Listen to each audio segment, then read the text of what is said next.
Video शुरू करने से पहले मैं आपको ये बता दूं कि इस वीडियो को बहुत ही कम लोग देखेंगे, और कम लोग इसलिए देखेंगे क्योंकि ये मेंस है और मेंस से मोस्टली लोग भागते हैं, कोई भी मेंस की तरफ नहीं भागता। बट मुझे बहुत खुशी है कि कॉम्प्रिहेंसिव प्लान जब मैंने आपको बताया तो बहुत सारे लोगों ने बहुत सारे दिनों से मुझे ये बोल रहे हैं कि सर मेंस का आप डेली टारगेट्स वगैरह बताइए कि मेंस को कैसे टैकल करना है। हमने कॉम्प्रिहेंसिव चीज़ में जो बात की थी उसमें हमने पहले बात की कि भाई एक कॉम्प्रिहेंसिवली तैयारी कैसे करते हैं, फिर बताया कि प्री की तैयारी कैसे करते हैं, फिर बताया कि भाई मॉक क्या होता है, मॉक के एनालिसिस कैसे होती है, कितने मॉक देने हैं, कहाँ से मॉक देने हैं। अब उसी का अगला पहलू आता है मेंस। मेंस के बिना तो आपका पेपर क्लियर हो ही नहीं सकता। जो फाइनल वेटेज होती है वो भी मेंस की 80% होती है और 20 होती है इंटरव्यू की। तो इस वीडियो में हम मेनली बात करेंगे मेंस की, और अगर आप यहाँ तक वीडियो में पहुँच चुके हैं तो आप डेफिनेटली चाहते हैं कि आप मेंस क्रैक करें, तो अगले 7-8 मिनट मेरे साथ रहें और आपको पता चलेगा कि मेंस भी एक मैजिक है। ठीक है, मेंस का मैजिक आपको कैसे ब्रिंग आउट कर अंदर से, तो वो इस वीडियो में हम पूरा जानेंगे। डेली टारगेट्स की बात करेंगे और क्या डिमांड रहती है मेंस की सब्जेक्ट वाइज, वो बात करेंगे। तो अगर आप मेरे से कनेक्ट करना चाहते हैं तो इंस्टाग्राम पे भी कर सकते हैं रवि शर्मा 651, या फिर आप मेरे से टेलीग्राम चैनल के थ्रू कनेक्ट कर सकते हैं जहाँ पे हम वॉइस चैट के थ्रू 1-on-1 डिस्कशन भी करते रहते हैं। तो ये चीज़ें रहेगी। तो अभी डायरेक्टली वीडियो शुरू करते हैं, और सबसे पहले बात आती है कि टारगेट से भी पहले एक और चीज़ देखो।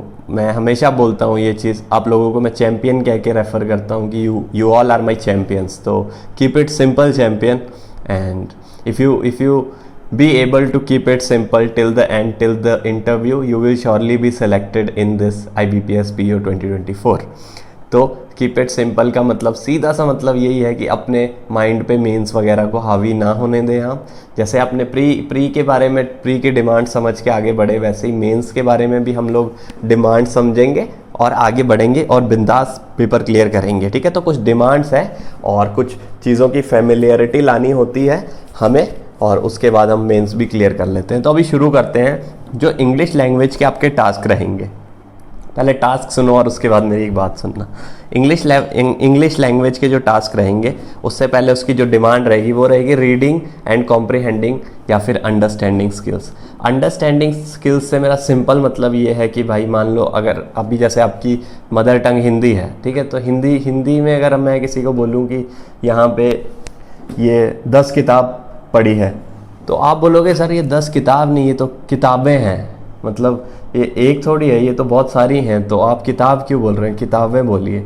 तो इसमें ये तो है नहीं कि आपने कोई ग्रामर सीखी है। ठीक है, तो लैंग्वेज में ग्रामर का बहुत ज़्यादा रोल नहीं होता, मेनली आपकी अंडरस्टैंडिंग का लेवल होता है। मैं बोलूँगा कि बेसिक आपकी जो अंडरस्टैंडिंग लेवल है वो बढ़नी चाहिए। और वो कैसे बढ़ेगी, वो ऐसे बढ़ेगी भाई, जो आपको मैंने टारगेट्स लिखे हुए नीचे वो देखिए आप।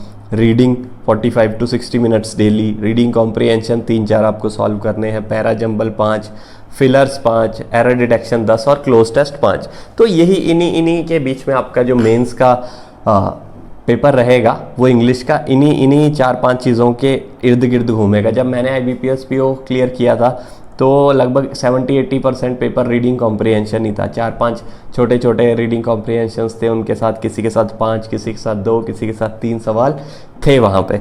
तो अब मैंने क्या किया था, मैंने कुछ नहीं, मैंने रीडिंग पे बहुत फोकस किया था। मैं आपको ऑनेस्टली आज भी बताऊं तो मुझे ग्रामर नहीं आती, but I do not make grammatical mistakes because my reading abilities, my comprehending abilities and understanding skills are very good now. ठीक है, तो रीडिंग अब आपको, जैसे अभी कई बच्चे बोलते हैं कि सर हम रीडिंग बहुत करते हैं, पर साला रीडिंग से जो रीडिंग हम करते हैं लेकिन हमारे फिर भी मार्क्स नहीं आ रहे। अभी यहाँ पे आती है बात आपको प्रोसेस पे ट्रस्ट करने की, और honestly speaking reading is a slow process. आपको शुरू में कुछ नहीं दिखेगा आपको, लेकिन अगर आप शिद्दत से बिना रिजल्ट्स की तरफ भागे, अगर आपने रीडिंग करते रहे और डेली के 40-50 मिनट आप रीडिंग कर रहे हैं, तो आपको रीडिंग डेफिनेटली आपको फ्रूटफुल रिजल्ट्स देगी। मतलब all my English belongs to reading only, and you can see how well I am speaking right now. तो इंग्लिश आपको स्लो प्रोसेस है और उस स्लो प्रोसेस पे ट्रस्ट करना आपका काम है भाई। जैसे आप मेरे पे ट्रस्ट करते हैं, खुद पे ट्रस्ट करते हैं, रीडिंग पे भी ट्रस्ट कीजिए, और रीडिंग आपको अच्छा बंदा बना देगी।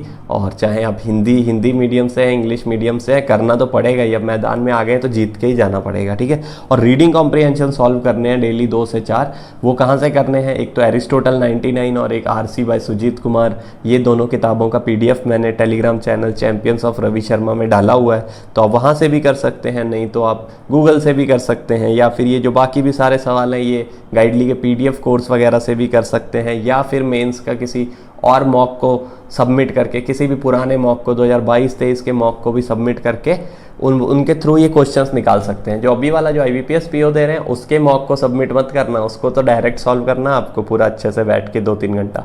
तो ये रीडिंग की पूरी बात हुई। और जो बाकी भी हैं जैसे पैरा जंबल, फिलर, एरर और क्लोज टेस्ट, इनको भी क्या करना है कि ज़रूरी नहीं है ये आप सारा कुछ एवरी डे करें। अगर आप प्री के भी बहुत सारे टारगेट्स कर रहे हैं तो इनमें से अगर 2-4 भी आप कुछ भी कर लिया, रीडिंग कॉम्प्रिहेंशन इंपॉर्टेंट है, रीडिंग इंपॉर्टेंट है, बाकी जो 4 चीज़ें उसमें से 1 या 2 चीज़ भी कर ली, नेक्स्ट डे कोई और 2 कर ली, नेक्स्ट डे कोई और कर ली, तो आपकी इंग्लिश का जो मेंस का है वो आपका कवर हो जाएगा भाई, ठीक है। तो ये इंग्लिश की बात होगी। नेक्स्ट बात अब करेंगे हम क्वांटिटेटिव एप्टीट्यूड की।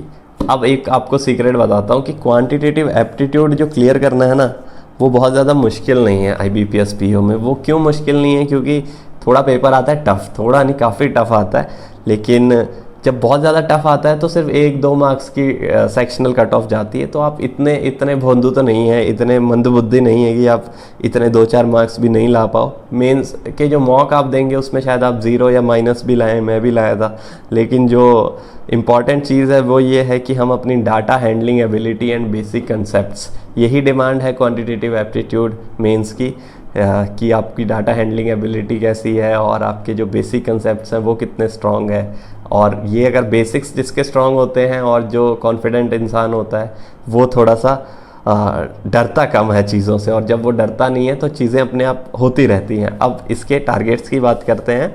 अरिथमेटिक बेस्ड DI, देखो डाटा हैंडलिंग एबिलिटीज़ का मतलब है कि आपकी जो DI है, डेटा इंटरप्रिटेशन, वो स्ट्रॉन्ग आपको करनी पड़ेगी भाई, ठीक है। जैसे मैंने बताया इंग्लिश में रीडिंग पे बहुत ज़्यादा चीज़ें डिपेंड रहती है, वैसे ही क्वांटिटेटिव एप्टीट्यूड में अरिथमेटिक पे नहीं, DI पे आपकी ज़्यादा चीज़ें डिपेंड रहेगी। अभी कौन कौन सी DI होती है, arithmetic based DI, missing DI, caselet, traditional DI, arithmetic के क्वेश्चंस आपको करने हैं, PNC एंड प्रोबेबिलिटी और डाटा सफिशिएंसी। देखो पहले बात करते हैं DI की। तो ये 4 तरीके की मैंने DI लिखी है। एक तो ट्रेडिशनल DI है। ट्रेडिशनल DI मतलब जैसे आपको प्री में आता है कि टेबल बेस्ड DI आ गई, पाई चार्ट बेस्ड आ गई, ग्राफ बेस्ड आ गई DI। तो इन जो 3 चीज़ बोली इसमें से शायद 2 चीज़ों को कंबाइन करके वो एक चीज़ बना दे, लेकिन अगर आपको चार्ट पढ़ने आते हैं और डाटा कनेक्ट करना आता है तो आप डेफिनेटली वो सॉल्व कर लेंगे वो वाली DI, ठीक है। और दूसरी चीज़ केसलेट ये है कि भाई एक पैराग्राफ टाइप में आपको सवाल आएगा लेकिन डेटा आपको पढ़ना आना चाहिए। वहाँ पे आपकी जो इंग्लिश है वो इम्पॉर्टेंट रहेगी कि आप चीज़ को समझ पा रहे हैं कि नहीं। देखो यहाँ भी कॉम्प्रिहेंडिंग एबिलिटी आपको काम आएगी।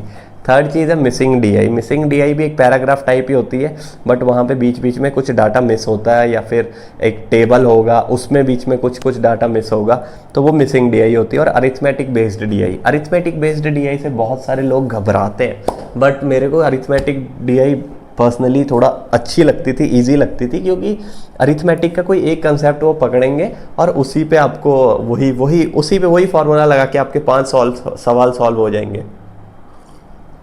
Excuse me. उसके बाद आते हैं अरिथमेटिक के सवाल। अरिथमेटिक के टॉपिक्स यहाँ पे मैंने 9 टॉपिक लिखे हुए हैं। Percentage, profit loss, ratio proportion, both streams, time speed distance and time work, averages, mixture, allegations and partnership. तो इन 9 टॉपिक्स में से आपको कोई भी 2 या 3 टॉपिक उठाने हैं और उनके 4-4 सवाल करने हैं, ठीक है। तो अरिथमेटिक के आपके सवाल सॉल्व हो जाएंगे। और थोड़े से हाई लेवल के कर लेना मेरे भाई, हाई लेवल भी नहीं तो पहले सिंपल करो, फिर मीडियम करो, फिर हाई लेवल करो। और उसके बाद है एक बहुत अच्छी चीज़ बताता हूँ पहले, PNC and probability. PNC and probability से इतना सिंपल सवाल आएगा ना, मैंने भी अपने IBPS PO में 4 मार्क्स शायद ले लिए थे, 4 या 3, क्योंकि इससे सिंपल सवाल आता है और बहुत सारे 80% बच्चे इसको छोड़ के जाएंगे, और शायद आप भी छोड़ के जाएं, लेकिन मैं आपसे हाथ जोड़ के रिक्वेस्ट करूंगा कि प्लीज़ आप ये ना छोड़ के जाएं। PNC प्रोबेबिलिटी, इसके डेली 4-4 सवाल करने से अच्छा है कि आप एक ही बार में उठा के 50 से 100 सवाल कर दें PNC और प्रोबेबिलिटी के, ताकि आपको बेसिक्स आ जाएँ इसके और सवाल आप वहाँ पर सॉल्व कर लें। इसका बेसिक ही सवाल आएगा, ठीक है। और डाटा सफिशिएंसी और जो वो Q1 Q2 वाले सवाल होते हैं ये भी आपको मेंस के पेपर में देखने को मिलेंगे। तो मेनली कहने का मतलब ये है कि ये आपके टास्क हैं, ये आपके डेली टारगेट्स नहीं हैं, बट ये जो सारे टारगेट्स लिखे हैं DI तो आपको 2 डेली करनी ही है। उसके अलावा जो बाकी ये चीज़ें लिखी है इनको, जैसे आप प्री के लिए भी मैंने बोला है कि अरिथमेटिक के आपको सवाल सॉल्व करने हैं 3 डिफरेंट टॉपिक से 5-5 सवाल, तो यहाँ पे भी मैंने बोल दिया कि 4-4 सवाल करने हैं 2 डिफरेंट टॉपिक से, तो वो दोनों कंबाइन हो जाएंगे टारगेट, और आपने मिक्स करके अरिथमेटिक को चालू रखना है। और जब आप दो टॉपिक करेंगे तो आपके जो कंसेप्ट हैं वो रिवाइज हो जाएंगे, तो आपको दिक्कत नहीं आएगी अरिथमेटिक में भी। मेंस में आपके पास अच्छा खासा टाइम होगा, बस आपको दिल की धड़कनों पे थोड़ा सा कंट्रोल रखना है तो मेंस आपका क्लियर होगा। तो ये सारी चीज़ें आपको बैलेंस आउट करके चलनी है। कुछ चीज़ें आज कर ली तो ये हफ्ते में कम से कम 1 या 2 बार कंप्लीट होनी चाहिए ये चीज़ें। तो ये टारगेट्स अभी मैं बिल्कुल स्पून फीडिंग आपको नहीं कर पाऊँगा कि भाई आप ये आज एक ये कर लीजिए फिर एक ये कर लीजिए, तो ऐसे कर लीजिए में नहीं हो पाएगा। आपको थोड़ा सा दिमाग खुद लगा के अपने जो टारगेट्स हैं वो बैलेंस आउट करने हैं। Balance, I have always told you that balance is the most underrated word in this world, but you have to be balanced in every aspect of life. इसके बाद तीसरी चीज़ चलते हैं रीजनिंग एबिलिटी। रीजनिंग एबिलिटी में आपको किसी भी चीज़ के पीछे की रीजनिंग ढूंढनी होती है, तो ability to understand things and apply logic. पहले आप चीज़ों को समझते हैं, फिर एक लॉजिक लगाते हैं और फिर सॉल्व करते हैं। तो रीजनिंग का जो एक पेपर रहेगा वो आपको कोडेड वर्जन में आपको पूरा दिखेगा। मतलब मान लो आपको जाना है, you have to go to south then you have to go to north, तो वो साउथ को आपको ऐसा कुछ बना देंगे आपको, या फिर कोई भी एक दिल बना देंगे कि दिल इज़ फॉर साउथ, या फिर ईंट इज़ फॉर नॉर्थ, ऐसा बना देंगे, ठीक है। तो वो कोडेड वर्जन में आपको चीज़ें दिखेंगी, जो प्री में दिखती हैं वही कोडेड वर्जन में। और डाटा सफिशिएंसी के सवाल दिखेंगे, कोडेड इनइक्वालिटी आपको सॉल्व करनी है 5, कोडेड डायरेक्शन सेंस अभी जो बताया, कोडिंग डिकोडिंग, सिलॉजिज्म प्री में सिंपल वाले पूछ लेते हैं, बट आजकल ये ओनली अ फ्यू और ये सम नॉट वाले आपको सिलॉजिज्म भी अच्छे से देखने हैं भाई, और डेली सॉल्व करने। इसमें तो क्या 5 सवालों में क्या 2-2.5 मिनट तो लगता है, ये भी नहीं करोगे क्या? कर लेना भाई। इनपुट आउटपुट है उसके बाद, ठीक है, 2 इनपुट आउटपुट के आप सवाल सॉल्व कर लेना। पजल्स एंड सिटिंग अरेंजमेंट, ये बहुत इंपॉर्टेंट है। पजल्स एंड सिटिंग अरेंजमेंट जो मेंस लेवल की होती है वो अगर आप एक करेंगे और 2-3 प्री लेवल की करेंगे तो it is sufficient for every day. अगर मेंस की आपसे सॉल्व भी नहीं होती तो भी आप 15-20 मिनट दें, फिर देखें कि क्या उन्होंने कैसे सॉल्व किया, और फिर उसके बाद वापस आएँ। उसके बाद जो लॉजिकल रीजनिंग है, लॉजिकल रीजनिंग क्या होती है? ये statement, assumption, cause and effect, ये जो क्रिटिकल रीजनिंग बेसिकली इसको बोलते हैं हम। तो ये चीज़ें आपको तभी आएंगी जब आप इनकी डेली प्रैक्टिस करेंगे। और बेसिक अगर आपको बिल्कुल सीखना है तो एक कैट के लिए सर पढ़ाते हैं, कोई तक्षशिला शिक्षक में दाढ़ी है और काफ़ी थोड़े से हेल्दी हैं सर, तो वो पढ़ाते हैं। अभी मैं एक इसकी फ़ोटो भी डाल दूंगा वीडियो में, कि वहाँ से मैंने एक बार सीखा था बेसिक्स। तो बहुत खोद के सर समझाते हैं आपको। He will take you dig deeper into it, ठीक है। तो वहाँ से आप सीख सकते हैं। अब ये बहुत सारे ये टारगेट्स हो गए हैं। ये टारगेट्स ज़रूरी नहीं है भाई आपको डेली करने। मैं बार बार बोल रहा हूँ, मेंस आपको डेली इतना कहाँ से करोगे आप? 24 घंटे से ज़्यादा किधर से लाओगे? तो इनमें से कुछ चीज़ें आज कर ली, कुछ कल कर ली, कुछ परसों कर ली, फिर जो पहले दिन की थी फिर वो 2 चीज़ें अगले दिन कर ली, ऐसे करके करना है। और ये सब चीज़ें करने के लिए आपको थोड़ी सी हिम्मत चाहिए और मटेरियल चाहिए। अभी मटेरियल या तो आप गूगल से ढूंढ लो, या फिर मैं आपको सजेस्ट कर सकता हूँ गाइडली का PDF कोर्स, या फिर आप जो पुराने मॉक्स वगैरह होते हैं उनको भी आप यूज़ कर सकते हैं। उनको सबमिट करके वहाँ से क्वेश्चन एक्सट्रैक्ट कर लिए, क्योंकि ऑथेंटिक कोर्स होते हैं। तो अगर आपको गाइडली पे कुछ सामान खरीदना है या फिर ये वाली चीज़ें खरीदनी है, पहले आप फ्री वाला मटेरियल ज़रूर एक बार देख लेना। और अगर आपको लगेगा कि हाँ यार वर्थ इट है, मेरे हिसाब से तो वर्थ इट है, तो आप डेफिनेटली RKS 12 कूपन कोड लगा लेना खरीदते टाइम, तो आपका ये 12% आपको एक्स्ट्रा ऑफ मिल जाएगा। तो यही मेंस की चीज़ें हैं जो मैं आपको बता रहा था। और लास्ट में मैं ये बोलूँगा कि भाई अगर आपको मेंस क्लियर करना है तो आपको एक वर्ड बहुत इंपॉर्टेंट रहेगा, वो है फियरलेसनेस। तो अगर आप डर की आंखों में सीधा देखोगे ना भाई, ऐसे गुर्रा के ऐसे, तो डर भाग जाएगा। तो मेंस को भी आपको ऐसे डेली हेड ऑन लेना है आपको, तभी जाके मेंस आपका क्लियर होगा। और मेंस से बिल्कुल नहीं डरना है, जो डरेगा मुक्का खाएगा मेरे से।